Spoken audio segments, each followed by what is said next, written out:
सुधीजन, श्री आदि शंकराचार्य जी ने जिस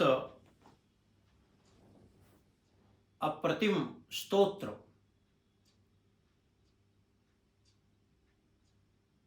सौंदर्य लहरी को समाज के हितार्थ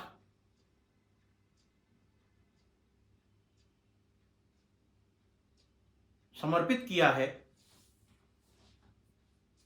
वह ग्रंथ काव्य के बाह्य और आंतरिक पक्ष दोनों को धारण करता है। मेरे कहने का भाव यह है कि भाषा और भाव काव्य के दो महत्वपूर्ण अंग हैं और दोनों के समन्वय के बिना उत्कृष्ट काव्य स्वरूप का निदर्शन हो ही नहीं सकता। भाषा सौष्ठव काव्य का यदि बाह्य पक्ष है तो भाव गांभीर्य अर्थात अर्थ गौरव उसका आंतरिक पक्ष। और उस दृष्टि से सौंदर्य लहरी आदि गुरु शंकराचार्य जी के द्वारा विरचित अनेक स्तोत्रों में बड़ा ही अद्भुत है, बहुत ही अप्रतिम है और ही अत्यंत विलक्षण भी है।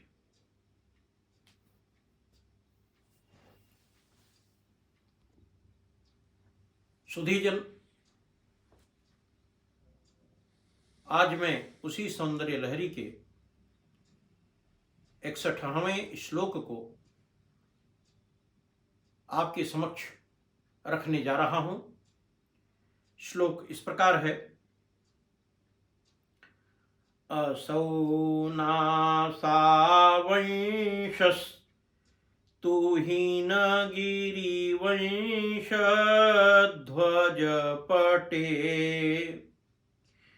त्वदीयो नेदीयः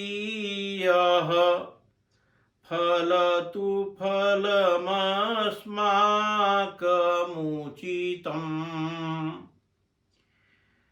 वहन्नन्तर्मुक्ता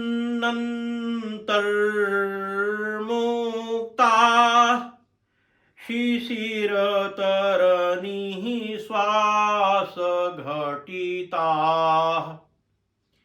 समृद्ध्यायस्तासां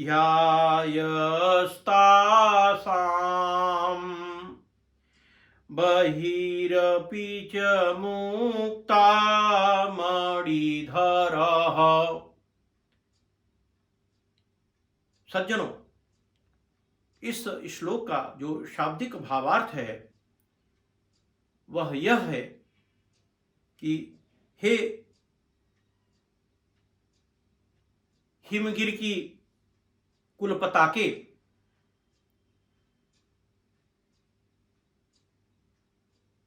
पार्वती अंदर के भाग में शीतल निःश्वास रूपी मोतियों को धारण करती हुई तथा उनकी समृद्धि हो जाने के बाद बाहर भी उन्हीं अर्थात मोतियों को धारण करने वाली आपकी यह नासिका अस्थि अर्थात नासावंश नासिका पुट हमें शीघ्र ही योग्य फल प्रदान करे। यह वस्तुतः मां भगवती राज राजेश्वरी के नासापुट में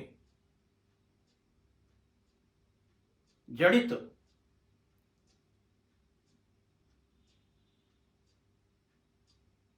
मोतियों के सौंदर्य का निरूपण किया गया है और उनका उस श्वास प्रश्वास निःश्वास से जो संपर्क हो रहा है, ऐसी श्वास हम भक्तों का कल्याण करें।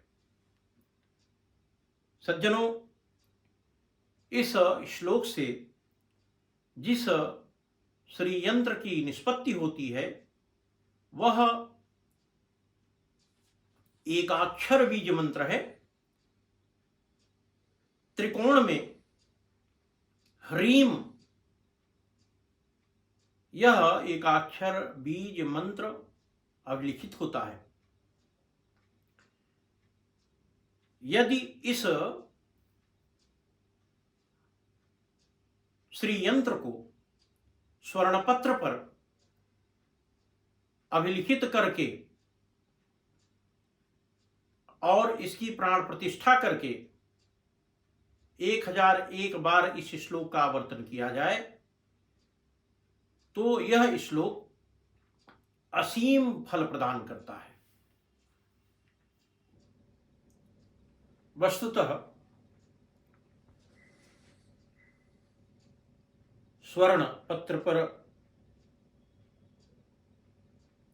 अभिलिखित इस श्री यंत्र को यदि कंठ में धारण कर लिया जाए,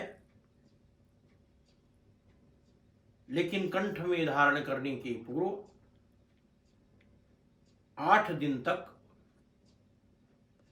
मूंग पकवान, फल, नारियल तथा मधु के नैवेद्य का भोग लगाते हुए विधिवत पूजन करके प्राण प्रतिष्ठित किया जाए